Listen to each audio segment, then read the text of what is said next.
Hey everybody, Paul Hickey here with NoOffSeason.com. I am the host of the Sports Card Strategy Show, and we are getting some great, phenomenal questions from our audience mailbag on our Facebook group. Check out our Facebook group by going to sportscardstrategy.com and then clicking on the link to join our Facebook group. I will let you in and you can become part of the great community that we are building with the Sports Card Strategy Show. Now, one of the recent questions involved three young studs that I'm very high on in the NBA.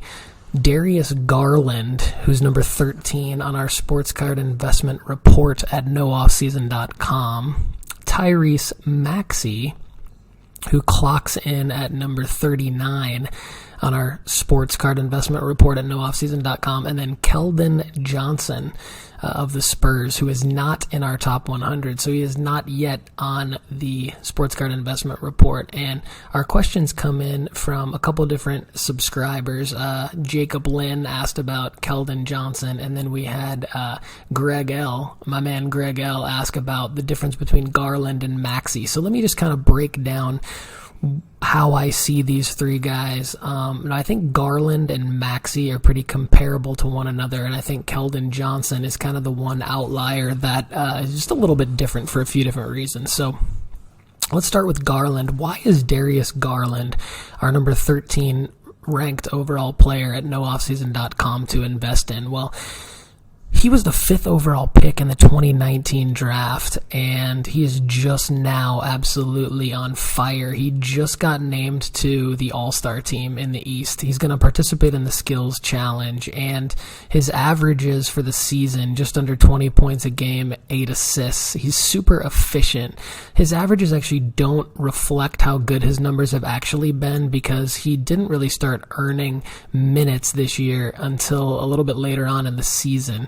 He still made the All-Star team. He's one of the players' favorite players. Steph Curry actually thinks this guy is the next great point guard in the NBA, according to The Mismatch on the Ringer Podcast Network, and Chris Vernon kind of dropped that insight before the season started. So when I heard that from Vernon, I immediately put Garland on my radar, started tracking him, started tracking his cards.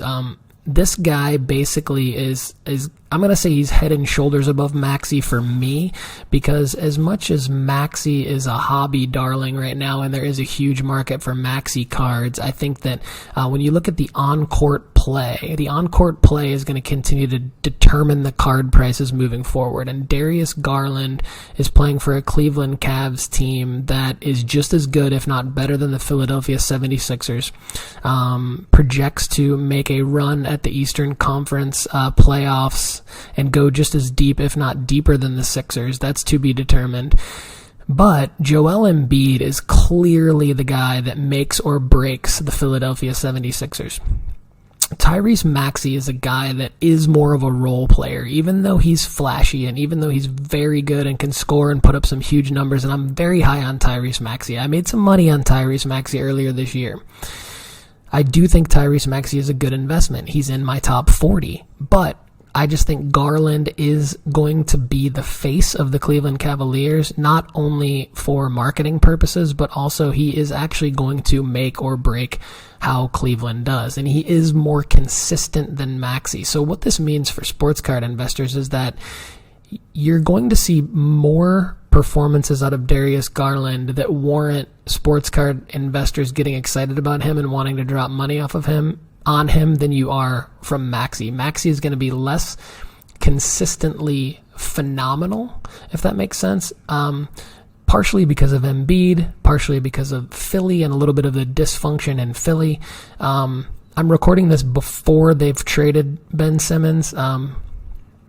They may or may not trade Ben Simmons. There's a lot of speculation that they will trade for James Harden. If they do trade for James Harden, you can expect Maxey's scoring numbers to go way down. He's going to be less of a factor. I just think there's uncertainty in Philly, regardless of what happens. Whether they trade Simmons, whether they trade for Harden, there's just uncertainty in Philly. And Embiid could go down. Maxey's individual performances could stay phenomenal, even if Embiid goes down with injury. But Philly wouldn't win or be as likely to win. Garland has Evan Mobley, Jared Allen, other pieces around him where he is the showcase. And he's just the guy over Maxey. Now, when we take a look at Garland's cards, I think to me there's one in particular that stands out. So all of his cards are very affordable, and I see them continuing to go up in value. So you have his Prism PSA 10 base going for about $50 right now. It was going for about $40 a couple months ago, so it's up. His optic and optic variations in PSA 10 are extremely affordable. His optic base is still only around $40. I think I got it for maybe $20 or $25 a couple months ago. But the card that I would buy right now, or that I would recommend that you buy, is the Prism Silver PSA 10. It's just extremely affordable for a Prism Silver PSA 10. It's under $350, and I just think that this card is going to be double the value next year at this time for sure, consistently. Now the SGC is even less in the same card. So if you can get the Prism Silver SGC 10 for around $200 or $225, I think that's a great buy. Now we look at Maxey. I spoke about Maxey as a player. Great player. Going to continue to be a great player. Hobby darling. A lot of cards. His Prism Silver is PSA 10 is more expensive than Garland. That's another reason why Maxey's at $39 and Garland's at $13. Garland's more affordable, and he projects to have a greater career trajectory for me, in my opinion. Disagree with me in the comments. Let me know what you think. But Maxey's cards are just more expensive. The difference, there's one difference in between these two in particular. Garland does not have Panini rookie autos. He has Upper Deck only, and the Upper Deck autos are kind of weird. I'm not a huge fan of them. They're like the Goodwin champions, and they're just not going to sell for as much as a Panini card, I believe. And so Maxey's rookie autos, I'm a big fan of. I think those sell like hotcakes. So if you're looking to flip Maxey cards, I think the play is not necessarily anything graded or anything non-autoed. I think it's rookie autos of Maxey are great investments. That's the differentiator between the two in terms of card investing. Now let's talk about Keldon Johnson, because all indications are that Keldon Johnson is a stud. He's only in his third year out of Kentucky. He was drafted in the late first round by a then very good San Antonio Spurs team. Since then, the Spurs have completely dropped out of contention, and they're rebuilding, but they do have some nice young pieces. Keldon Johnson projects to be a starter on a future Spurs team that could be very, very good. The Spurs are an organization that should turn things around. What they should do is what they've done in the past, way back in the day when they got Tim Duncan, when David Robinson was injured, is they should just kind of play for the lottery this year. I don't think they're going to. I think they will be in the lottery. I think they will continue to develop their young players, DeJounte Murray, Keldon Johnson.